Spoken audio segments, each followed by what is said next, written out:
Hey you fancy nerds, I'm Jay, and this is a quick take. Let's get started.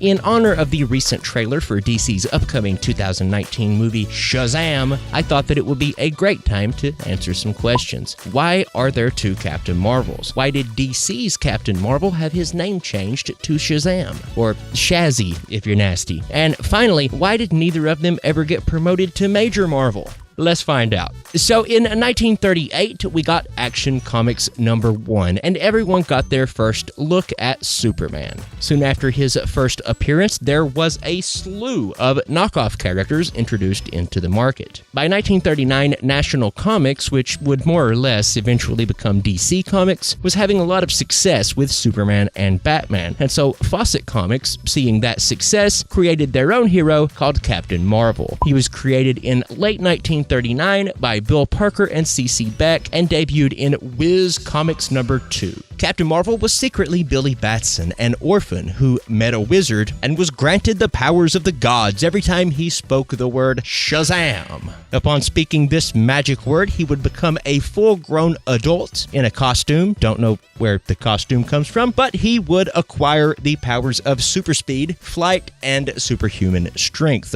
among other abilities. His powers were derived from Solomon, Hercules, Atlas, Zeus, Achilles, and Mercury, forming the acronym Shazam. Did you see that coming? You probably saw that coming. Captain Marvel became the most popular superhero in the Golden Age, even beating the Big Blue Boy Scout, and the franchise expanded rapidly. Captain Marvel even beat Supes to the big screen, getting his own live-action film serial in 1941. So National, or DC, they were not having any of this. They sued Fawcett for copyright infringement, and at least at the time, it seemed like they had a point. After all, Superman was a dark-haired strong man with the ability to fly, and even though their secret identities were different, Clark Kent being a mild-mannered reporter while Billy Batson was an orphan boy in school, you have to admit there were a lot of similarities. The case was ongoing for 12 years, but a judge eventually ruled that the Big Red Cheese was an illegal copy of the Big Blue Cheese, and Fawcett was forced to stop publishing Captain Marvel comics, and the company folded. So DC got what it wanted. Fawcett had to cease production of the serials and comics, but it took a long time. Fawcett was successful in delaying the court battle. It wasn't until 1948 that the case actually went to trial, and the ruling came down in DC's favor in 1954. But by the time this happened, the superhero market was on the brink of collapse, and Fawcett didn't even want to appeal the decision. Instead, as previously stated, they just closed up shop.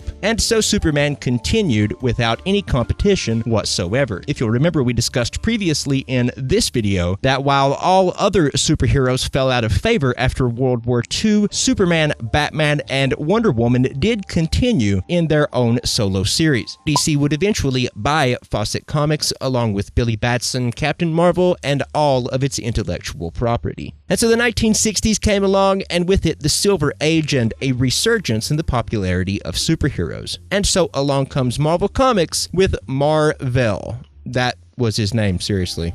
His name was Mar-Vell. I'm dead f***ing serious.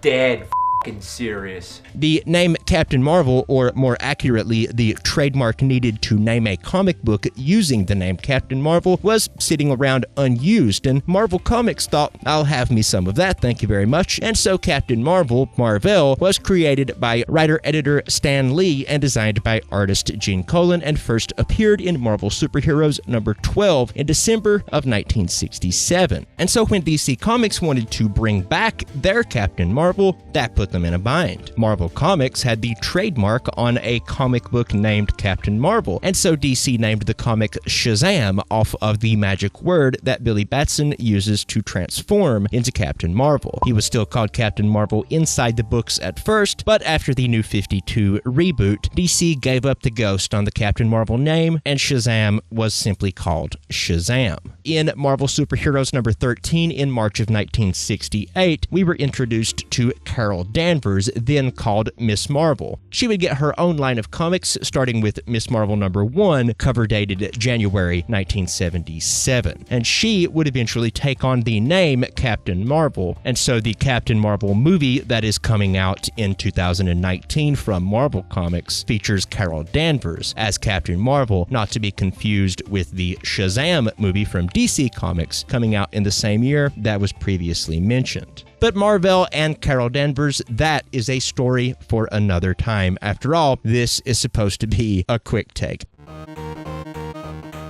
So jump on down to the comments section and let us know. Do you want to hear more about Marvel and Carol Danvers? Are you looking forward to Shazam and Captain Marvel? Let me know in the comments section below. Please don't forget to ring the bell so that you get notified when we release a new video, and share this video on Twitter, Facebook, or Reddit. Use the share buttons below the video to let YouTube know that you liked the video enough to share it. And until next time, guys, be kind to each other. I'm Jay Parks.